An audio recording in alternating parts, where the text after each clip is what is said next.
যে সরকার আমলে মানুষ ঘন্টার পর ঘন্টা কোথাও দিনের বড় একটা সময় বিদ্যুৎহীন অবস্থায় থাকতো, সে সময় যদি বিদ্যুতের বদলে শুধু খাম্বা বসানো হয়, তাহলে সেই উন্নয়নটা আসলে কার জন্য ছিল?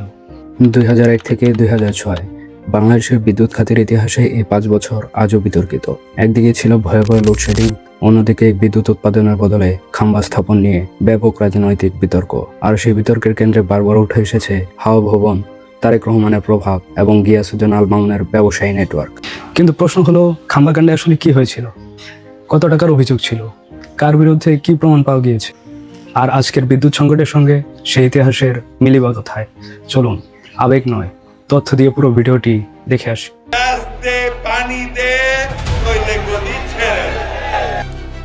জ্বালানি সংকট সমাধানে আরো অন্তত 2 বছর সময় লাগবে। দেশের বিভিন্ন জেলায় দিন দিন তীব্র হচ্ছে গ্যাস সংকট।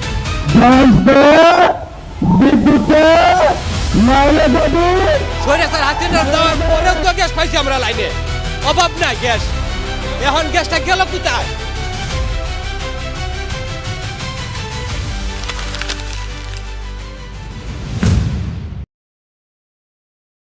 প্রথমে বুঝে নেই খাম্বা বিতর্কটা আসলে কি।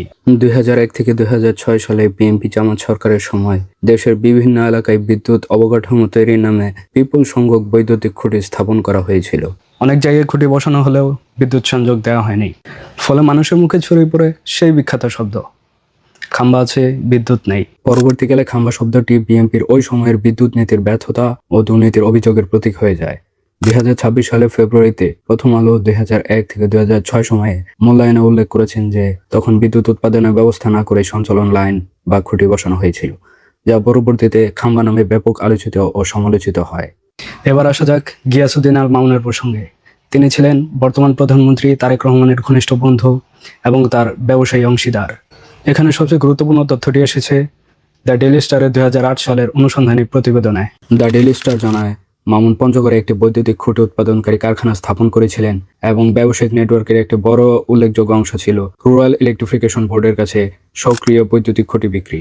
প্রতিবেদনটি আরও জানায়, তার ব্যবসায়িক সিন্ডিকেটের মাধ্যমে বিপুল পরিমাণ অর্থ লুটপাটের অভিযোগ ছিল। অর্থাৎ এখানে গল্পটা শুধু রাজনৈতিক স্লোগান নয়, একদিকে সরকার বিদ্যুতের অবকাঠামো তৈরি করছে, অন্যদিকে ক্ষমতা কেন্দ্রের ঘনিষ্ঠ একজন ব্যবসায়ের প্রতিষ্ঠান সেই অবকাঠামোর অন্যতম সরবরাহকারী। এটাই তৈরি করেছিল স্বার্থের সংঘাত নিয়ে বড় প্রশ্ন। দ্য ডেইলি স্টারের অনুসন্ধানে বলা হয়েছিল 2001 সালের পর মাত্র কয়েক বছরের মধ্যে মামুনের সম্পদ ও ব্যবসা দ্রুত বেড়ে যায়। প্রতিবেদনটি এসিসি এর অনুসন্ধানের কথা উল্লেখ করে তার সম্পদের একটি বড় অংশের উৎস নিয়ে প্রশ্ন তোলে এবং তার দেশে বিদেশে থাকা ব্যাংক হিসাব, জমি ও অন্যান্য সম্পদের তথ্য প্রকাশ করে। প্রতিবেদন অনুযায়ী তার বিভিন্ন সম্পদের মধ্যে ছিল বৈদ্যুতিক খুঁটি উৎপাদনকারী খাম্বা লিমিটেড, আরেকটি বৈদ্যুতিক উৎপাদনকারী প্রতিষ্ঠান প্রেক্রাস্ট কনক্রিট ইন্ডাস্ট্রিজ, বিভিন্ন শিল্প প্রতিষ্ঠানের শেয়ার, দেশ ও বিদেশের ব্যাংক হিসাব ও সম্পদ। 2001 থেকে 2006 সময়ে বিদ্যুৎ খাত নিয়ে অভিযোগ শুধু ব্যবসায়ী মহলে সীমাবদ্ধ ছিল না। শুধু মামুন নয়, বিদ্যুৎ মন্ত্রণালয়ও কেন প্রশ্নের মুখে। তৎকালীন বিদ্যুৎ মন্ত্রণালয়ের কর্মকর্তাদের নিয়েও ব্যাপক বিতর্ক তৈরি হয়। 2006 সালে বিদ্যুৎ প্রতিমন্ত্রী পরিবর্তনের ঘটনাও সেই বিতর্ককে আরো তীব্র করে। দ্য ডেইলি স্টার এর 2006 সালের একটি কভার স্টোরিতে তৎকালীন বিদ্যুৎ খাতের দুর্নীতি ও রাজনৈতিক দ্বন্দ্ব নিয়ে বিস্তারিত আলোচনা করা হয়েছিল। আর পরবর্তী সময়ে বিদ্যুৎ খাত নিয়ে সংসদীয় বিতর্কের তৎকালীন মন্ত্রী ও বিএনপি নেতাদের মধ্যে বিদ্যুৎ কেন্দ্র, খাম্বা, সিদ্ধিরগঞ্জ প্রকল্প এবং দুর্নীতির অভিযোগ নিয়ে তীব্র পাল্টাপাল্টি বক্তব্য হয়। প্রথম আলো সেই বিতর্কের বিস্তারিত প্রতিবেদন প্রকাশ করেছে। 2006 সালের ফেব্রুয়ারিতে বিডি নিউজ 24 জানায়, চাহিদা ছিল প্রায় 3700 মেগাওয়াট, কিন্তু উৎপাদন ছিল প্রায় 3100 মেগাওয়াট, অর্থাৎ প্রায় 600 মেগাওয়াট ঘাটতি। এবং এই সংকটের সবচেয়ে বড় প্রতীক হয়ে ওঠে কনসার্ট।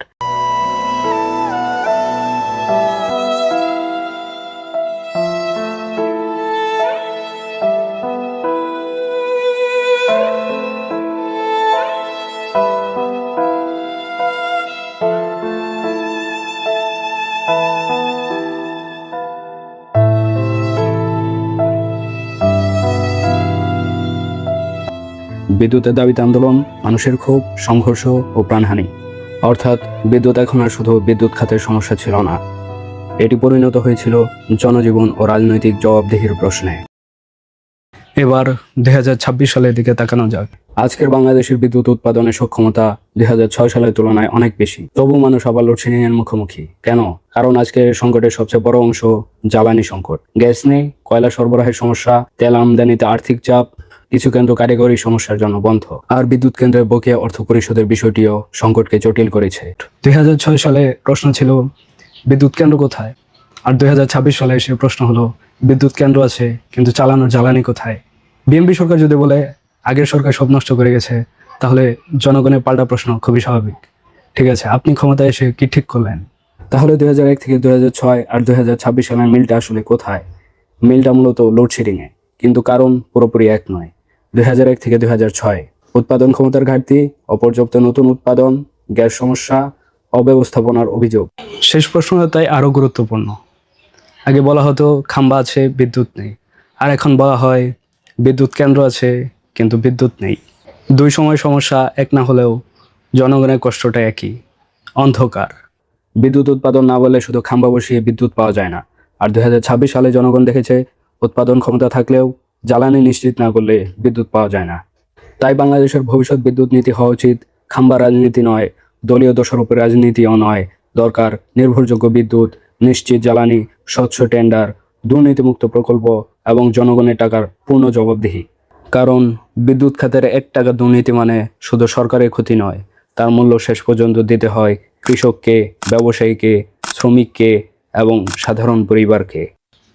ইতিহাসের সবচেয়ে কঠিন শিক্ষা হলো খাম্বা দিয়ে ঘর আলোকিত হয় না, বিদ্যুৎ কেন্দ্র দিয়েও নয়।